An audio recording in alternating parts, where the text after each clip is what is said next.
Thank you, President Bottoms, for that nice introduction.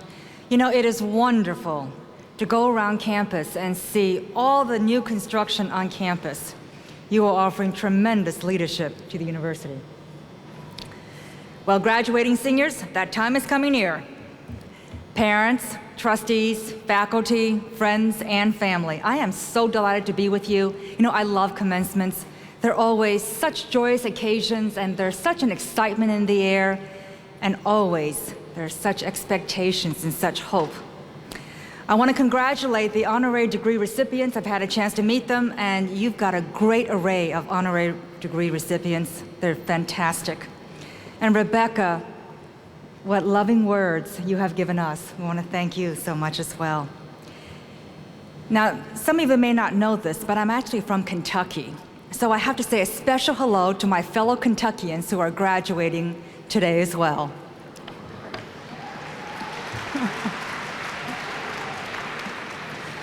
Now, I'm a Southern girl, so I don't know too much about the Midwest. I've lived on the East Coast and the West Coast, but I have heard so many wonderful things about DePauw. In fact, from two people on my staff. One is Chris Iverson, who serves as the Assistant Secretary for Congressional and Intergovernmental Affairs at the Department of Labor. She is a proud DePauw alumna, and she never lets us forget it either. There's another top member of the Department of Labor team who also has close connections to this fine school, and his name is Ken Finley. He's the Deputy Secretary, the number 2. And his father is Dr. Donald Finley, who serves on your Board of Trustees. So Dr. Finley, your commitment to DePauw is well known, and it was a pleasure to meet you and Mrs. Finley this weekend as well. Indeed, DePauw is one of the nation's top liberal arts universities. You've been written up in lots of magazines and rating lists, and you have also a lot of illustrious alumni, one of which actually is former Vice President Dan Quayle, with whom I had the privilege of serving in Bush 1. But you've had a wonderful education here at DePauw. Your liberal arts education has given you an avenue to advancement, if you so choose. It will open many doors, if you so choose. It is completely up to you. Your future, in fact, is up to you. But your university experience and education here has also given you something else, and that is a responsibility. A responsibility not just to be a good citizen and pay your taxes and obey the law, but rather a responsibility to lead. And one of the most impressive things that I've learned about your school is your outstanding tradition of community service. As you have heard, I was the former head of the Peace Corps and later President and CEO of United Way of America. And so the spirit of volunteerism in America is a very, very important and touchstone value for me. My professional experience in volunteer and charitable organizations arose out of my own experience as an immigrant to this country. That time in my early life helped me to realize in a very personal way the great value of sharing and giving to your neighbor and your community. When my family and I arrived here in America, I was only 8 years old. We didn't speak any English, and we were not familiar with any of the American customs. We left behind everything that was near and dear to us, our families, our friends, my schooling, and our tradition and our culture and our food. And during those difficult days when we were trying to understand America and trying to adapt to this new country, it was the kindness and the helping hands of strangers who soon became our neighbors and our friends that helped to smooth our transition. It was indeed through service to our neighbors and the neighbors' kindness to us that we found our way in this new country. And in fact, as I mentioned, it was this momentum of a million acts of kindness and decency that characterizes who we are as Americans. The horrible, horrific attacks on our country of September 11th remind us of the value of our freedom and liberty. and also of our ties to one another as Americans. It also opened our hearts to a new spirit of service in America, one that asks, what can I do to help? And in response to this national question, at his State of the Union address this past January, President George W. Bush established the USA Freedom Corps. The president called upon every American to commit at least 2 years or 4,000 hours over the rest of our lifetime to the service of our neighbors, our communities, and our nation. And since his call to service, more than 29,000 Americans have volunteered with the new Citizen Corps, and applications for AmeriCorps and also Peace Corps have gone up dramatically as well. More Americans are learning every day the value of community service. And in fact, you are a wonderful example of that. DePauw's Hartman Center for Civic Education is a monument to it, and I know that as DePauw students, you've been encouraged to give of yourself throughout your career here. And now, as you leave the safe havens of this university, it's time to think about carrying a commitment to service forward into your postgraduate life.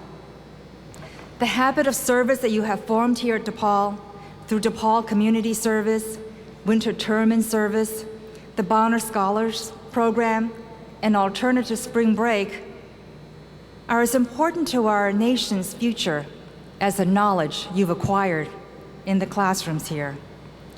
Not only that, but you should know that your university's lasting legacy will be through building leaders such as yourselves. You will not only serve, you will need to lead, and we need your generation of can-do Americans. So I hope as you leave, I hope you'll take the time, make a commitment to sharing your time and your talents. Share whatever you've learned wherever you go, and make good of your good intentions. Over 85% of this country's graduating college seniors plan to donate money, clothes, or food to a community or religious organization. And 6 out of every 10 young adults plan to volunteer with a similar group. My hopes are high that you will follow through on these plans. After all, more than 45% of those graduating from college this year already volunteer more than 17 hours a month.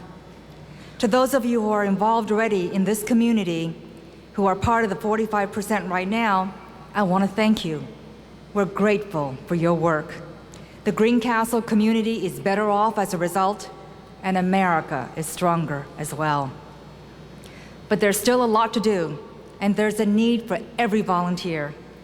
If you have accounting skills, you can help small community college organizations with their finances. If you have marketing inclinations or community communication skills, you can help with fundraising or development with nonprofit groups. If you're good with your hands, you can build or repair community centers or people's homes. If you have an interest in healthcare, you can help in a clinic. You have a unique opportunity to make a real impact in our country, our world, and a chance to make your generation the new greatest generation. You will do that in thousands of different ways, but I challenge you, as you think about how you impact and change your community, to think about changing your country and your world one heart at a time. 21% of young people who choose to serve say that they do so because it makes a difference. Well, they couldn't be more right. When you change a person's life, you're changing the world. Now, most people also say that they volunteer because they were asked to. And so, this afternoon, I'm here to ask you to volunteer to serve your community, your nation, and your country. As a graduate of this university, you are already part of a great tradition of service. My hope is that you will join a long national tradition of service as well. So I leave you with a few key thoughts as you carry on this tradition. First, community service is not an item on a list to be checked off.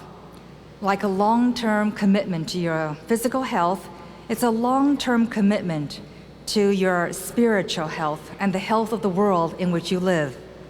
It's not something that you do for public consumption, but because it is something that is right and good for our world.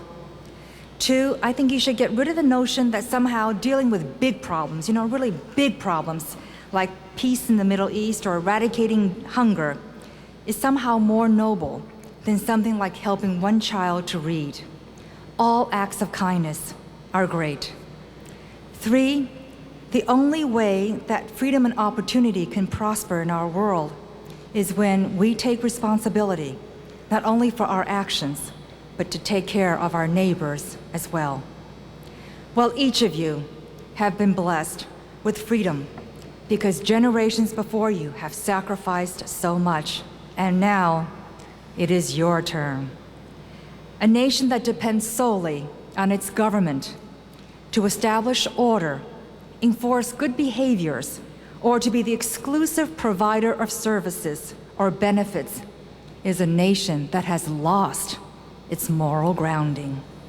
The First Lady on her European trip this past week told a conference of Organization of Economic Cooperation and Development that a lasting victory in the war against terrorism depends on educating the world's children, because educated children are much more likely to embrace the values that defeat terror. If citizens are educated around the world, that will help us fight terrorism. And as the president also said, to fight terrorism, we should fight terrorism with good, with acts of kindness. So as you venture forward, never forget to use your life not only to do well, but also to do good. God bless you, and God bless America. Thank you.